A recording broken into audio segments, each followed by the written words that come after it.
ನಮಸ್ಕಾರ, BM ಟಿವಿಗೆ ಸ್ವಾಗತ. ನಾನು ಭಾಸ್ಕರ್ ಎಂ. ಬೇಕು ನ್ಯಾಯ ಬೇಕು, ಬೇಕೇ ಬೇಕು ನ್ಯಾಯ ಬೇಕು, ಬೇಕೇ ಬೇಕು ನ್ಯಾಯ ಬೇಕು, ಬೇಕೇ ಬೇಕು ನ್ಯಾಯ ಬೇಕು, ಬೇಕೇ ಬೇಕು ನ್ಯಾಯ ಬೇಕು, ನೊಂದ ಕುಟುಂಬ ಸಹೋದರಿಗೆ ನೌಕರಿ ಕೊಡಲೇಬೇಕು, ಕೊಡ್ಲೇಬೇಕು, ಕೊಡ್ಲೇಬೇಕು, ನೊಂದ ಕುಟುಂಬದ ಸಹೋದರಿಗೆ ನೌಕರಿ ಕೊಡಲೇಬೇಕು. ಕೊಡ್ಲೇಬೇಕು, ಕೊಡ್ಲೇಬೇಕು. ಜಿಲ್ಲಾಡಳಿತ ಮತ್ತು ಕೆಇಬಿ ಅವರು ಸೇರಿಕೊಂಡು ಅವರ ಮನೆಗೆ ಪರಿಸ್ಥಿತಿ ಬಂದದ. ಅದನ್ನ ನಾವು ಕಾಗದ ಎಲ್ಲ ನಾವು ಪೇಪರ್ಸ್ ತೆಗಿಲಾಕ ಪ್ರಯತ್ನ ಮಾಡತ್ತೀವಿ. ಅವಶ್ಯಕತೆ ಅಂದ್ರೆ ಇನ್ನೊಮ್ಮೆ ನಾವು ಪತ್ರಿಕಾಗೋಷ್ಠಿನೇ ಮಾಡ್ತೀವಿ. ಯಾಕಂದ್ರೆ ಇದು ಅಂಡರ್ ಗ್ರೌಂಡ್ ಕೇಬಲಿಂಗ್ ಆಗಬೇಕಂತ ಹೇಳಿ ಕಳೆದ 4-5 ವರ್ಷದಿಂದ ನಡೆದಿತ್ತು.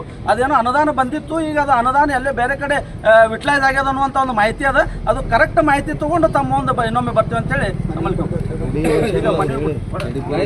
ಬೇಕು. ನ್ಯಾಯ ಬೇಕು, ಎಲ್ಲಿವರೆಗೆ ಹೋರಾಟ? ಕುಟುಂಬಕ್ಕೆ ನ್ಯಾಯ ಸಿಗುವವರೆಗೆ ಹೋರಾಟ, ಎಲ್ಲಿವರೆಗೆ ಹೋರಾಟ? ಕುಟುಂಬಕ್ಕೆ ನ್ಯಾಯ ಸಿಗುವವರೆಗೆ ಹೋರಾಟ.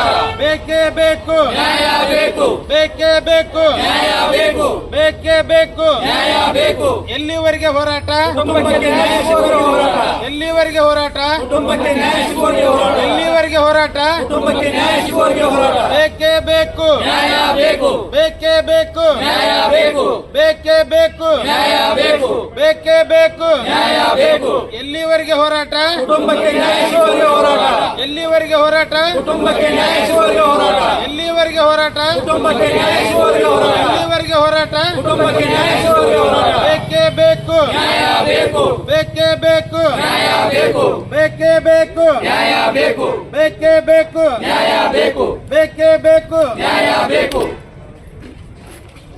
ಮುಂಚೆ ಸದಾ ಹೋರಾಟ ಇರ್ತದ. ಆ ಕುಟುಂಬಕ್ಕೆ ನ್ಯಾಯ ಸಿಗುವವರೆಗೂ ನಾವೆಲ್ಲರೂ ಹೋರಾಡ್ತಿರ್ತೀವಿ.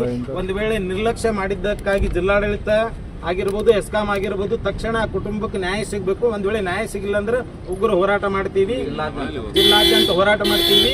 ಆ ಸಹೋದರರಿಗೆ ನ್ಯಾಯ ಕೊಡಿಸ್ಬೇಕಾದ್ರೆ ಯಾವ ಎಸ್ಕಾಂ ಮನೆ ದೀಪವನ್ನ ಬೆಳಗಬೇಕಾಗಿತ್ತು, ಆ ಮನೆಯನ್ನ ಕತ್ತಲಲ್ಲಿ ಇಟ್ಟಿರ್ತಕ್ಕಂಥ ಎಸ್ಕಾಂ ಅಧಿಕಾರಿಗಳನ್ನ ಅಮಾನತು ಮಾಡಬೇಕು. ಆ ನೊಂದು ಕುಟುಂಬಕ್ಕೆ ನ್ಯಾಯ ಕೊಡಬೇಕು. ದೀಪ ಬೆಳಗಬೇಕಾದ್ರೆ ಆ ಮಗುವಿಗೆ, ಆ ಸಹೋದರಿಗೆ ಅಲ್ಲಿ ತಕ್ಷಣ ನೌಕರಿ ಕೊಡ್ಬೇಕಂತ ಹೇಳಿ ನಾವು ಜಾಗೃತ ಮಂಚ ವತಿಯಿಂದ ಇಡೀ ಎಲ್ಲರ ಬಳಗ ಆಗ್ರಹ ಮಾಡ್ತೇವೆ.